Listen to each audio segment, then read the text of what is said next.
ዛሬውኑ ተረክበው ስራ የሚጀምሩበት 100% የተጠናቀቁ የንግድ ሱቆችና ዘመናዊ መኖሪያዎች በመሆን ሪል ስቴት ጎልደን ቪሌጅ ሳይት ላይ ቀርበዋል። የንግድ ሱቆች ከ20 ካሬ ጀምሮ፣ መኖሪያ ቤቶች ባለ 1፣ ባለ 2 እና ባለ 3 መኝታ ቤቶች ከ80 እስከ 194 ካሬ ድረስ ከመሆን ሪል ስቴት። በተጨማሪም ለውድ ደንበኞቻችን በ10 ዓመት እየኖሩ የሚከፍሉት 50% ከወለድ ነጻ የባንክ ብድር ማመቻቸታችንን ስንገልጽ በታላቅ ደስታ ነው። እንዲሁም 8% ቅድሚያ ክፍያ ለሚከፍሉ ደንበኞች በካሬ 73900 ብር ብቻ፣ ሙሉ ክፍያ ለሚከፍሉ ደግሞ በካሬ 51730 ብር በልዩ ቅናሽ ቤቶችን አቅርበናል። የማጠቃለያ ሽያጭ ላይ ነን። አሁኑኑ ይደውሉ፣ ነገውኑ ቢዝነስዎን ይጀምሩ። በ0988 887676 ወይንም በ0988 887999 ሃሎ ይበሉን። ሞን ሪል ስቴት በሰላማዊ መንደር በምቾት ይኑሩ ይሎታል። ጤና ይስጥልን አድማጮች፣ ይህ አዋዜ ልዩ ላልሰማችሁ ነው። ከመረጃዎቹ ጋር አብርሃም መኳንንት ነኝ።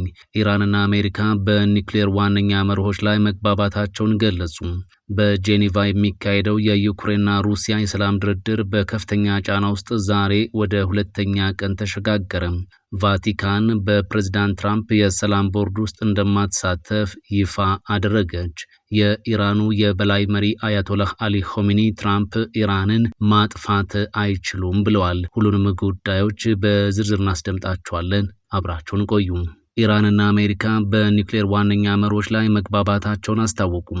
በጄኔቫ በተካሄደው ቀጥተኛ ያልሆነ ውይይት ኢራንና አሜሪካ በኒውክሌር መርሃ ግብር ዙሪያ በዋነኛ መርሆች ላይ የጋራ መግባባት ላይ መድረሳቸው ተነግሯል። ድርድሩን በማሸማገል በኩል የኦማን ሚና ከፍተኛ እንደነበር ታውቋል። የኢራን የውጭ ጉዳይ ሚኒስትር አባስ አራግቺም በዋነኛ መርሆች ላይ መግባባት መደረሱን ሲያረጋግጡ፣ አሜሪካን በበኩሏ መሻሻል ታይቷል ብላለች። ድርድሩ የጋራ ግቦችን በመለየትና በቴክኒክ ጉዳዮች ላይ ጥሩ ርቀት መጓዙን ገልጸዋል። ኢራናውያን ልዩነት ባለባቸው ነጥቦች ላይ በ2 ሳምንታት ውስጥ አዲስ የምክረ ሀሳብ ሰነድ ይዘው እንደሚቀርቡ ይጠበቃልም ተብሏል። ድርድሩ በሚካሄድበት ወቅትም በሁለቱ ሀገራት መካከል ያለው ጥርጣሬና ውጥረት እንደቀጠለ ነው። አሜሪካና አውሮፓ ኢራን የኒውክሌር ጦር መሳሪያ እየገነባች ነው ሲሉ ቢከሱም፣ ቴህራን ግን ውንጀላውን ደጋግማ ታስተባብላለች። የኢራን መንግስት በተቃዋሚዎች ላይ በወሰደው እርምጃ ምክንያት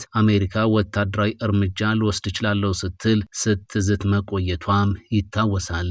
በተመሳሳይ መረጃ የአሜሪካው ምክትል ፕሬዝዳንት ጄዲ ቫንስ ማክሰኞ ዕለት በጄኔቫ ከተደረገው ድርድር በኋላ እንደገለጹት ኢራን በተለይ የኒውክሌር መርሃ ግብሯን በተመለከተ ፕሬዝዳንት ዶናልድ ትራምፕ ያስቀመጧቸውን አንዳንድ ቀይ መስመሮች ለማክበር ገና ፍላጎት አላሳየችም ብለዋል። ጄዲ ቫንስ ለፎክስ ኒውስ በሰጡት ቃለ ምልልስ በአንዳንድ ረገድ ድርድሩ በጥሩ ሁኔታ ተካሂዷል። ለምሳሌ ከውይይቱ በኋላ ዳግም ለመገናኘት ተስማምተዋል። በሌላ በኩል ግን ፕሬዝዳንቱ ያስቀመጧቸውንና ኢራናውያን እስካሁን ሊቀበሏቸውና ሊሰሩባቸው ያልፈልጓቸውን ቀይ መስመሮች በግልጽ አይተናል ብለዋል። የአሜሪካ ቀዳሚ ፍላጎት ኢራን የኒውክሌር ጦር መሳሪያ እንዳታገኝ መከላከል መሆኑን ምክትል ፕሬዝዳንቱ አጽንኦት ሰጥተዋል። የኒውክሌር መሳሪያ እንዲስፋፋ አንፈልግም። ኢራን የኒውክሌር ጦር መሳሪያ ካገኘች ሌሎች ወዳጅ የሆኑና ያልሆኑ መንግስታትም እሷን ተከትለው መሳሪያው ለማግኘት ይጥራሉ ሲሉ ስጋታቸውን ገልጸዋል።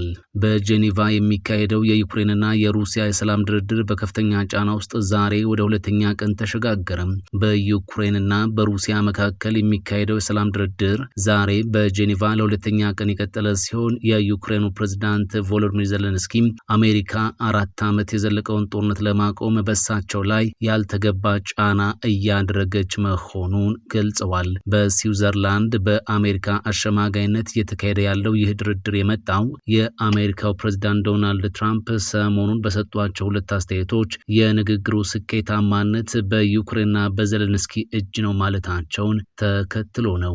ዜሌንስኪ ትላንት ማክሰኞ ዕለት አክሲዮስ ለተሰኘው የአሜሪካ ድረገጽ በሰጡት ቃለ ምልልስ ትራምፕ በይፋ ዩክሬን እንጂ ሩሲያ መለሳለስ እንድታሳይ ያለመጠየቃቸው ፍትሐዊ አይደለም ብለዋል። በተጨማሪም ሩሲያ በምስራቃዊ ዶንባስ ክልል ያልተቆጣጠረቻቸውን ግዛት አሳልፎ እንዲሰጥ የሚጠይቅ ማንኛውም የሰላም እቅድ ለህዝበ ውሳኔ ሪፈረንደም ቢቀርብ በዩክሬናውያን ዘንድ ተቀባይነት እንደማያገኝ ገልጸዋል። ዜሌንስኪ አክለውም ይህ የትራምፕ የድርድር ስልት እንጂ ውሳኔ እንደማይሆን ተስፋ አደርጋለሁ ብለዋል። ፕሬዝዳንቱ ትራምፕ ለሚያደርጉት የሰላም ጥረት ምስጋናቸውን ቢያቀርቡም ከዋነኞቹ የአሜሪካ ተደራዳሪዎች ከልዩ መልእክተኛው ስቲቭ ዊትኮፍ እና ከፕሬዝዳንቱ አማች ኩሽነር ጋር ያደረጓቸው ንግግሮች ግን እንዲህ ያለ ጫና እንዳልነበረባቸው ተናግረዋል። ትራምፕ በበኩላቸው ሰኞ ዕለት ለጋዜጠኞች በሰጡት መግለጫ ዩክሬን በፍጥነት ወደ ድርድር ጠረጴዛው ብትመጣ ይሻላል፣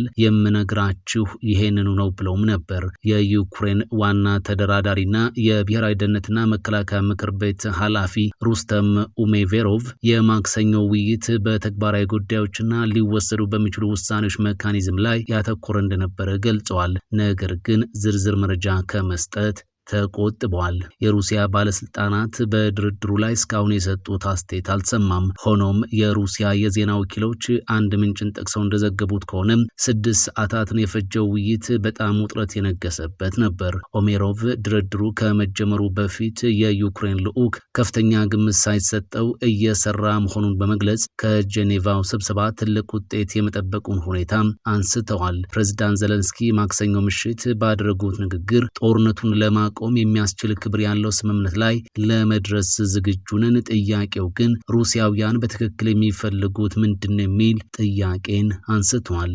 ቫቲካን በትራምፕ የሰላም ቦርድ ውስጥ እንደማትሳተፍ አስታወቀች። የቫቲካን ከፍተኛ ዲፕሎማት ካርዲናል ፒዮትሮ ፓሮሊን ዓለም አቀፍ የቀውስ ሁኔታዎችን የመምራት ኃላፊነት በዋነኝነት የተባበሩት መንግስታት ድርጅት መሆን አለበት በሚል ቫቲካን በአሜሪካው ፕሬዝዳንት ዶናልድ ትራምፕ የሰላም ቦርድ ውስጥ እንደማትሳተፍ አስታውቀዋል። ካርዲናል ማክሰኞ ዕለት በሰጡት መግለጫ የቅድስት መንበር ተፈጥሮ ከሌሎች ሀገራት የተለየ በመሆኑ በቦርድ ውስጥ እንደማትሳተፍ ገልጸዋል። ዋነኛው ስጋታችን በዓለም አቀፍ ደረጃ መሰል ቀውሶችን መቆጣጠር ያለበት የተባበሩት መንግስታት ድርጅት መሆን አለበት የሚለው ነው። ይህ ደግሞ እኛ አጥብቀን የምንሞግተው ነጥብ ነው ብለዋል። የመጀመሪያው አሜሪካዊ ርዕሰ ሊቃነ ጳጳሳትና የትራምፕ ፖሊሲዎች ተች የሆኑት ፖፕ ሊዮ 14ኛ በጥር ወር ቦርዱን እንዲቀላቀሉ ግብዣ ቀርቦላቸው ነበር።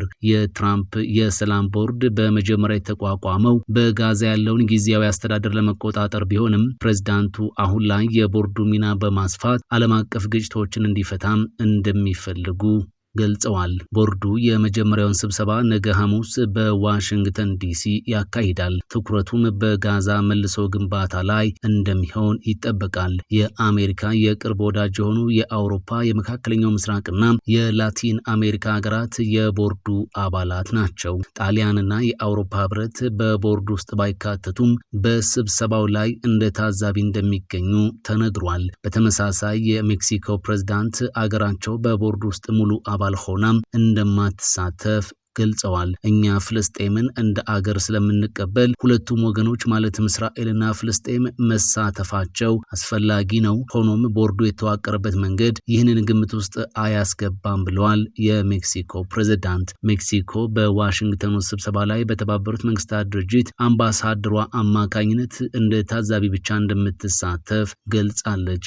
የኢራኑ የበላይ መሪ አያቶላህ አሊ ሐሜኒ ትራምፕ ኢራንን ማጥፋት አይችሉም አሉ። የበላይ መሪው አያቶላህ አሊ ሐሜኒ የዩናይትድ ስቴትሱ ፕሬዝዳንት ዶናልድ ትራምፕ በቴህራን የመንግስት ለውጥ ለማምጣት የሚሰነዝሩትን ንግግር በማጣጣል ቀዳሚዎቻቸው እንዳልተሳካላቸው ሁሉ እርሳቸውም አገሪቱን በማጥፋት ረገድ ስኬታማ እንደማይሆኑ ገልጸዋል። ትራምፕ ሰሞኑን በኢራን የመንግስት ለውጥ መምጣቱ ሊሆን የሚችል ምርጥ ነገር ነው ማለታቸውን ተከትሎ ሐሜኒ በቴሌቪዥን ባስተላለፉት መልእክት ባለፉት 47 ዓመታት አሜሪካ እስላማዊቷን ሪፐብሊክ ማጥፋት አልቻለችም፣ አሁንም ቢሆን አይሳካላቸውም ብለዋል። በአሁኑ ወቅት በፋርስ ባህረ ሰላጤ የተሰማሩ የአሜሪካ የጦር መርከቦችን በተመለከተ የጦር መርከብ አደገኛ መሳሪያ መሆኑ አይካድም፣ ነገር ግን ከዚያ የጦር መርከብ ይልቅ እሱን ማስመጥ የሚችለው መሳሪያ የበለጠ አደገኛ ነው ሲሉ አስጠንቅቀዋል። አሜሪካ ኢራን የኒውክሌር መርሃ ግብሯን እንድታቆም ጫና እያደረገች ቢሆንም ቴህራን ግን ይህንን ተግባር እንደ ተፈጥሯዊ መብቷ እንደምትመለከተው በተደጋጋሚ ይፋ አድርጋለች። በዋሽንግተንና በቴህራን መካከል ያለው ውጥረት በተለይ ካለፈው ሰኔ ወር ወዲህ በእጅጉ ተካሮ ቀጥሏል። ለዚህም ዋነኛው ምክንያት አሜሪካ የኢራን የኒውክሌር ተቋማትን በቦምብ መደብደቧ እንደሆነም ይታመናል። ዛሬውኑ ተረክበው ስራ የሚጀምሩበት 100% የተጠናቀቁ የንግድ ሱቆችና ዘመናዊ መኖሪያዎች በመሆን ሪል ስቴት ጎልደን ቪሌጅ ሳይት ላይ ቀርበዋል። የንግድ ሱቆች ከ20 ካሬ ጀምሮ፣ መኖሪያ ቤቶች ባለ 1፣ ባለ 2 እና ባለ 3 መኝታ ቤቶች ከ80 እስከ 194 ካሬ ድረስ ከመሆን ሪል ስቴት። በተጨማሪም ለውድ ደንበኞቻችን በ10 ዓመት እየኖሩ የሚከፍሉት 50% ከወለድ ነጻ የባንክ ብድር ማመቻቸታችንን ስንገልጽ በታላቅ ደስታ ነው። እንዲሁም 8% ቅድሚያ ክፍያ ለሚከፍሉ ደንበኞች በካሬ 73900 ብር ብቻ፣ ሙሉ ክፍያ ለሚከፍሉ ደግሞ በካሬ 51730 ብር በልዩ ቅናሽ ቤቶችን አቅርበናል። የማጠቃለያ ሽያጭ ላይ ነን። አሁኑኑ ይደውሉ፣ ነገውኑ ቢዝነስዎን ይጀምሩ። በ0988 887676 ወይንም በ0988 887999 ሃሎ ይበሉን። ሞን ሪል ስቴት በሰላማዊ መንደር በምቾት ይኑሩ ይሎታል። ፈጣን ያልተሰሙ መረጃዎችንና ትኩስ የኪነ ጥበብ ዜናዎችን ለማግኘት የቁም ነገር ሚዲያ የዩቲዩብ ቻናልን በመቀላቀል ቤተሰብ የሆኑ ቻናላችንን ሰብስክራይብ ያድርጉ። በቲክቶክም አለን። ቁም ነገር ሚዲያ ኦፊሻል ብለው ይከተሉን። እናመሰግናለን። ቁም ነገር ሚዲያ፣ ለቁም ነገር እንሰራለን።